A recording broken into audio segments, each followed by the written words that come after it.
Have you heard of the Orange County Backgammon Club? If not, keep watching because that's the topic of this video. Thank you for joining me. I hope you enjoyed this video. Please like and subscribe, and you'll be notified every time I upload a new video. Let me know what you think in the comments below, what you'd like to see in future videos, and I'll work on it. If you love backgammon, you can become a member of this channel, giving you exclusive access to the most popular videos. My book, Backgammon Backgame Strategies, is available. There's a link in the description where you can get it. And if you're interested in lessons, please contact me via email. My email address is also in the description. Again, in this video, it's my great pleasure to welcome my good friend Mario Savan of the Orange County Backgammon Club. Hello. Hi, Alex. How are you doing? Just fine. Beautiful day today here in Orange County, as usual. It's almost always a beautiful day in Orange County. Yeah, yeah. We were blessed to live down here, actually, in Southern California, anyway, as you know. Great, great. Well, I'm excited to talk about the Orange County Backgammon Club. Before Yeah. we start with that, I'd like to ask you a little bit of biographical information, if I may. Where were you born and raised? All right. Well, first of all, thank you for us, having me represent our club. It's a wonderful club with really some great people in it. And I was born in Buenos Aires, Ah, Argentina. Yeah, like Roberto, Irina. Anyway, yeah, and my parents came to California when I was about 10 years old or so. And, you know, I'm glad they did have a beautiful family here. And, yeah, so you grew up in Southern California? yep, yep. Ever since, been here like 50 some years. Very good, very good. And what kind of work did you do when you finished I, school? I am a real estate broker, and I have two divisions: a loan division for mortgage loans and a real estate division.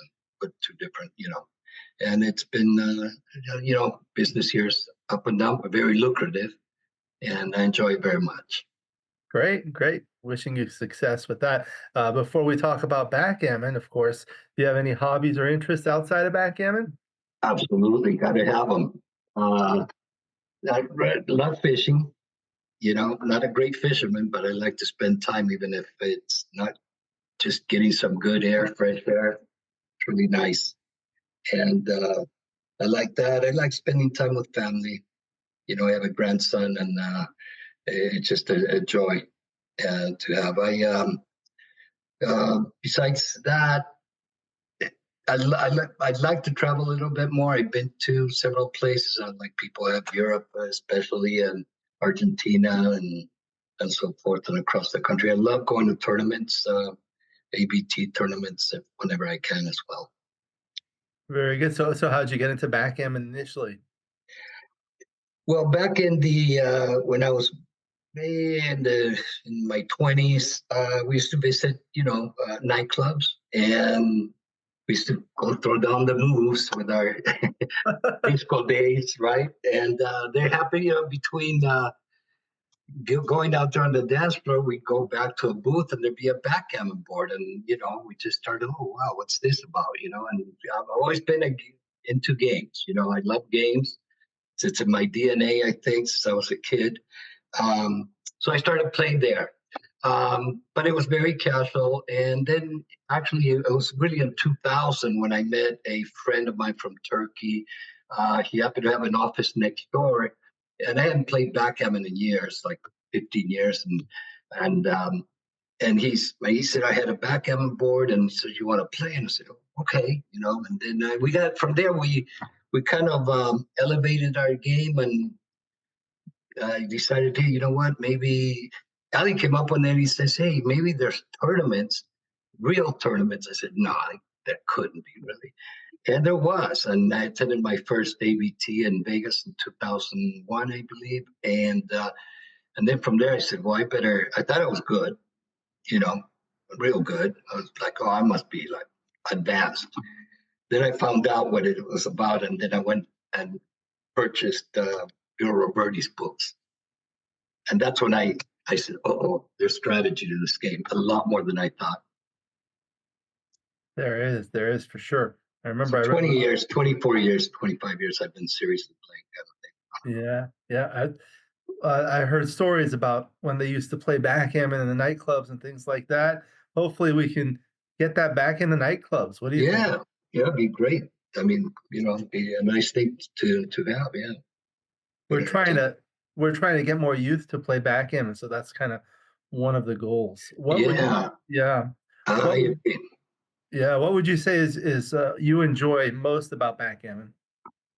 Well, once you start, like, if you delve into it, like you start studying a little bit more and learning the game, it just kind of it's stimulating. It gives you a little bit. It gives you some incentives to show, to see what you can do with what you've learned, and yeah, just a competition over the board. Also, it keeps the mind, tuned. I would say, little tune up for the mind. That's great, that's great. I enjoy, like, those same sorts of things, and we're trying to get more people playing backgammon. I remember back in the '70s, there were a lot more players than in the '80s, then it kinda died down, but we're trying to get more people playing it, and some of the ways we're doing it is by local club initiatives such as the Orange County Backgammon Club. So, let's talk a little bit about that. How long have you been, organizing this club? Back in 2018, effectively, actually, Justin Nunes, who you know very well, he started the club back in 2013. About 4 years later, in 2017, I believe our venue, which was the Embassy Suites, they said they had to renovate.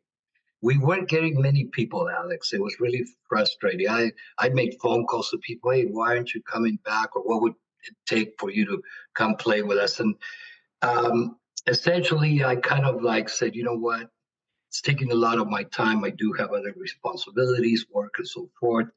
And the venue was under reconstruction. So I did not actually want to restart the club at that point. And that was 2018 until one day at the ABT tournament in 2017, I believe it was. Vera Holly and Patrick King came up to me and said, hey, Marty, we understand it. Why don't you we'll help you. And with their help, we got things restarted, and we are successfully running a really, really nice, good club today.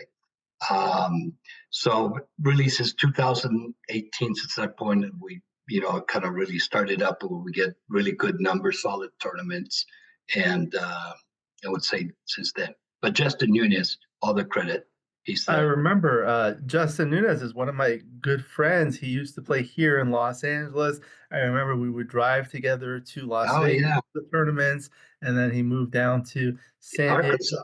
and I think now he moved to Arkansas, Oh right? yeah, he's got a beautiful estate out there and he's great family and good friend of mine, good guy. Yeah, he's a great guy and an outstanding player too.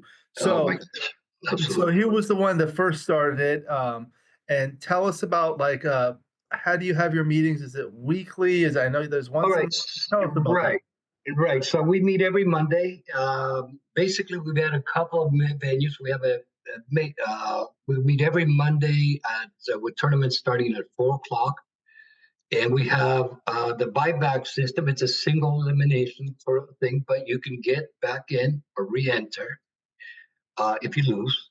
And number of times until 6:30 is our cutoff usually. So people could come in at 6 o'clock and or 5 or 4, whatever they want, and still get in the main tournament. After that, we have a knockout with whoever is left. We do have chouettes that start at 2 p.m. They're a little warm up on before that's on Mondays. And where is that located on Mondays? On Mondays, we have a couple of venues. We've been rotating between Muldoon's Irish Pub in Newport Beach. It's a really, really good site. It's real private for us. It's a private area, very roomy. We can get probably up to 40 people in there. Um, and then also La Vida Cantina in Costa Mesa when Muldoon's is hosting another event or they're unable to have us. But most of the time we're at Muldoon's. Also, we've been at La Vida where they've had some construction going on this year at Muldoon's. I heard a lot of good things about Muldoon's, and it's always difficult to find a good venue, but I'm glad you have something good. So you say the tournament starts at 4 o'clock or so? 4 p.m. Or and what how long does it usually last? When does it finish?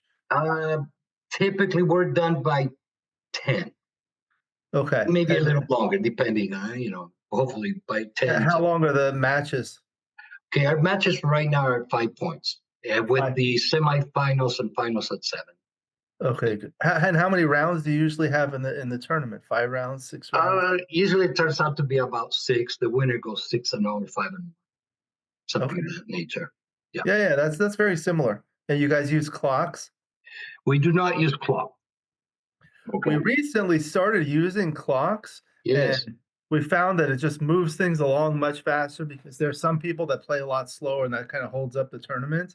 And before, what would happen was, someone would be waiting for another match, and the player plays slow, and then once that slow player finishes, it's late, so they have to shorten the match length of the subsequent match, and that kind of penalizes the Yeah, that's too player bad. who Yeah. wasn't. Yeah. So, but the clock has helped. It's something um, that's worth considering, especially if you have a lot of players that may go to like major tournaments, like the ABT tournaments. Sure. No, we've implemented clocks before. In fact, we do have a tournament Sundays. Uh, uh, the first one's coming up this Sunday. We're going to have one quarterly this year, every 3 months, and I'm running it.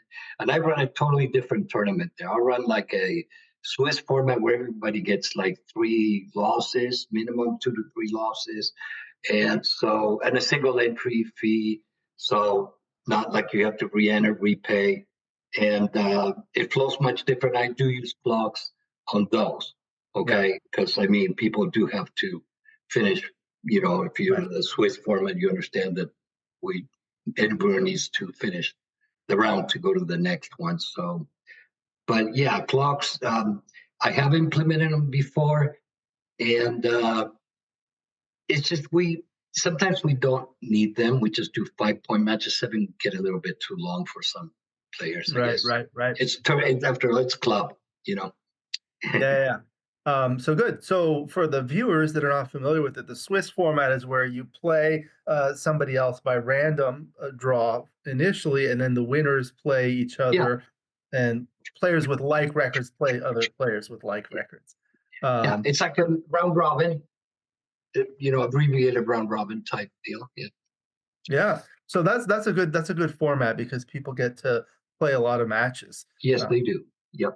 Yep. They're guaranteed. And for a director, I'll tell you, you just the entry fees are in, and everyone starts playing. You don't have to worry about it any anymore about any of the administrative, uh, you know, uh, duties, so to speak, that you need to do. You could play like everyone else. Yeah. So this is the website. It's a nice website. I'm going to put a link in the description, but we'll go through it relatively briefly. There's not a whole lot, but I'll let you kind of go through it for me. There are these various tabs. We'll start with the home tab. Yeah. We I like to keep it simple. I find, back end there's, we just want to let people know where we're going to be. I update rather frequently. Here's 323. Actually, I updated it today because I took out the March 24th. But anyway, those are our next upcoming tournaments. And I will post about a month ahead if I know when I get confirmation that the venue's available for us the entire month. So right now we have that. I will put some notable ABT local events underneath there. They're notable tournaments. And yeah, we have several members that are already USBGF member. Most of us are, but we are requiring that this year from our club members. We feel this is this is someone we want to affiliate with their guidelines, and we want to encourage people to participate in tournaments, and you do need a USBGF membership. Plus, uh, there's an array of benefits, like you know videos and lessons and things like that people can learn. Absolutely, I agree. So this is USBGF, and then this a little video from YouTube. Yeah. People can So watch. Nico Kazam, he's a USC graduate in journalism, and he came over and did, he wanted to get more on us, and that's a pretty cool video. And it shows our Muldoon's playing site in there as well. Oh, really? I didn't know it was from there, but Yeah, I watched yeah. this video. It got a lot of views. Oh, good. Yeah. So this is some more information so people can contact you. And then Yeah, this one, oh, yeah. I this got a one's nice. picture. Yeah, Yeah, these are some nice pictures. Let's see. right. But more than I want to, if I may, um, we have here the club standings. Anyone could click on there, and you'll Okay, see so our let's club click on this. standings. Oh, There good. it is. You can go back up to I think 2018, and we have all the records for every Oh, tournament that we've had. yeah. Yeah, and that's probably a few hundred tournaments now. We have about 50 every year. Very competitive, and yeah. This is from backgames.org, I think. Right, I still use that, and so that the other part we have Chicago Point. I do want to point that out, which is a Right. great site for Oh, upcoming here, yeah. events international, as you know, and this, yeah, Right. So here are some of the pictures. It looks like you have a lot of fun. How many people do you usually get attending a tournament every week? about 16 to 20. Okay, that's great. It looks like the food is great. The venue looks great. There was Yeah, another one here, the picture gallery.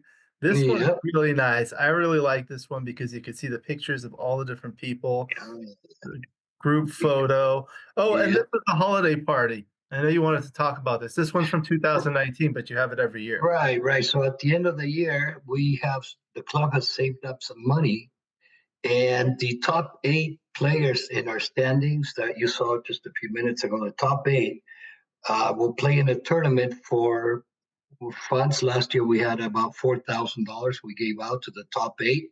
Everyone cashed that made the top 8, so it's a very plus. They receive a trophy. The winners also are representative for the USBGF Prime Club's online tournament every year. So very good. And Tom Phelan was the winner of our 2024. For people that didn't qualify, we also have $1,000 free roll. So everything's free on this day. No one pays anything. Food, drinks, all they can drink. Plus we have football pools, and That's we great. have like ping pong tournament. It's an all day deal. It's a lot of fun. Great. All right, so let's go through and see some of these. Was this at the Embassy Suites or That was at the Embassy Suites, our first venue when we first started up. Yeah. looks like plenty of space. That's great. Yeah. Yeah. This is a That's a trophy. yeah. Elite Eight champion. There's some picked All up. these players. Yeah. This looks great. I'll kind of go through these quickly because people can see it. And we have Cara Oh, Schultz. those girls kill it. Yeah. That's Kara Schultz. They're on the right. Yeah, She's world class. A really good player. she is. Can I say something about Kara? Besides Please. being a wonderful person, and she's a great contributor. She actually came in that year, I think, we were 2018, and she did not know how to use the cube. And just to let people know that the possibilities of getting really good, real fast, and competing at a very high level are there. The tools are there today to be able to do that. They weren't available many years ago. Some of the old timers really had to work to own their backgammon game. But it just shows you she's put in the time and effort. She's very deserving of all the accolades she's won. Very much. So we'll show a couple more of these, but people can kind of scroll through this. It looks like they have a lot of fun at Yeah, these. some good chess players in our club too. Oh yeah. Yeah. So that was it. There's another tab people can read about the etiquette. Won't click on that, but actually, I think that's very important. You have a whole etiquette section. Tell us about why it's important to have that. Well, we just feel that there's just certain things. Well, first of all, I think it keeps a good environment among all the players, kind of harmonious environment. We, obviously, we things besides things that are out of the norm that no club would allow, like profanity and things like that. We just try to get people to we encourage people to socialize, but don't instruct people over the board or point out things because some people get offended. They would just want to come in and play. You know, put their game skills to test and their luck, the luck of the roll the dice, and they don't want to just be interrupted by chit chat or why did you do this or that. Anyway, that's for another topic. That's one of the things we don't like to have. Um, the other important thing is the behavior in the club, which can not only affect the group as a whole, but jeopardize our venue.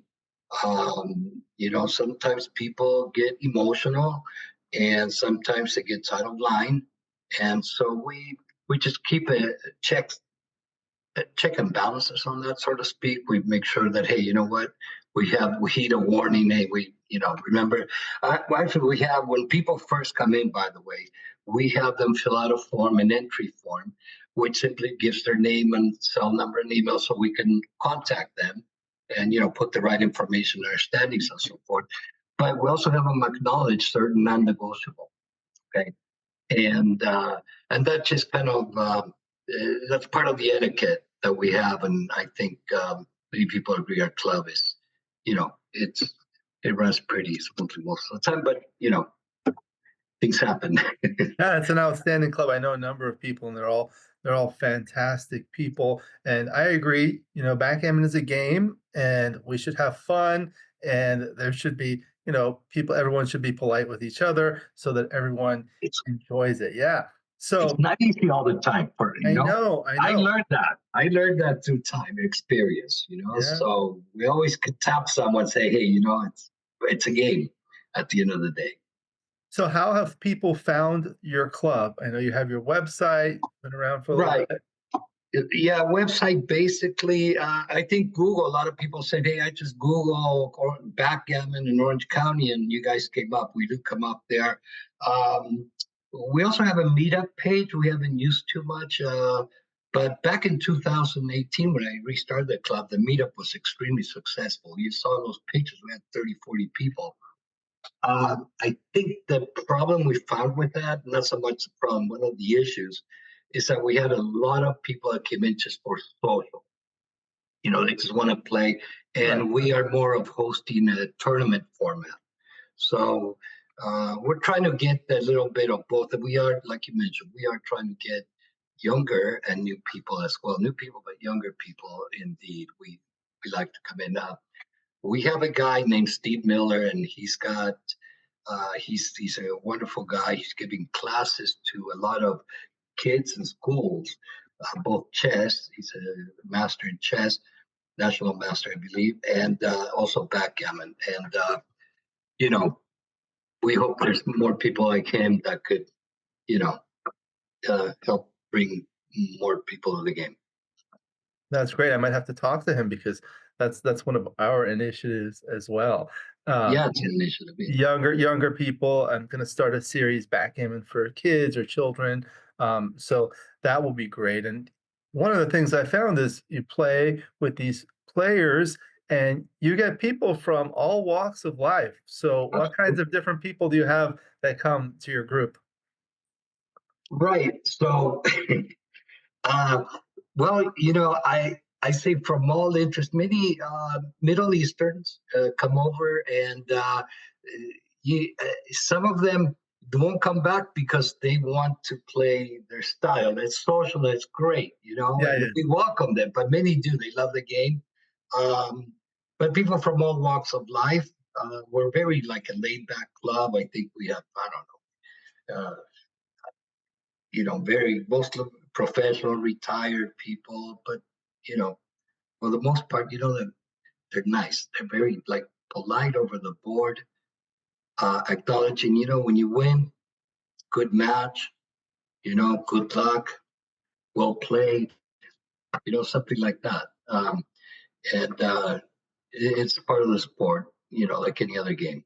There's always a winner and loser. You know, I love wrestling. I wrestled in high school. I was watching the NCAA championships the other day, and it's funny how a guy you're in the most important match, like a final in a championship, in the world championship sort of thing, and then the loser goes and congratulates the other guy in defeat. He acknowledges it. He's not happy about it, but hey, he shakes his hand. He says, and I like that. I think that's good etiquette, good sportsmanship. Yeah. I think that's a very good sign of a good sport. You shake your opponent's hands the same way when you lose as when you win. Correct. Yeah. Yeah. Unless Also, it's COVID. right, or pump, yeah, yeah, yeah. So we've also been trying to get some social players to come to our tournament. So we kind of try to combine it so people can come and they can either play socially on the side or they can play in the tournaments. And what we found is sometimes like the social players will play for a little while, and after a few weeks or a few months, then they start wanting to play in the Yes, tournament. Yeah. that's what we're trying. Yeah, absolutely. Anyway, Alex, I really appreciate you having me and our club represented here. This is a wonderful community that we have. I look forward to seeing you in the near future. Likewise, it's always a pleasure. This was a great overview of the Orange County Backgammon Club. We went through the website. We talked about a lot of different things. Is there anything else that you wanted to mention about the club that we didn't get a chance to do? No, no, just come look us up, www.ocbackgammon.com, Orange County, ocbackgammon.com, and come visit us. Yeah, very good. I'll put a link to the website in the description. Do you have any final comments before we conclude the video? Nope, that would do it. I want to again thank you. All right, my pleasure.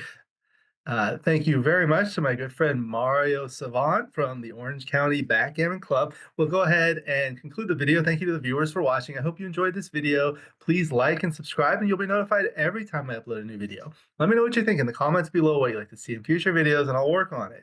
If you love backgammon, you can become a member of this channel, giving you exclusive access to the most popular videos. Again, my book, Backgammon Strategies, is available. There's a link in the description where you can get it. And if you're interested in the lessons, please contact me via email. My email address is also in the description. I look forward to seeing you in future videos, and until then, keep rolling your dice.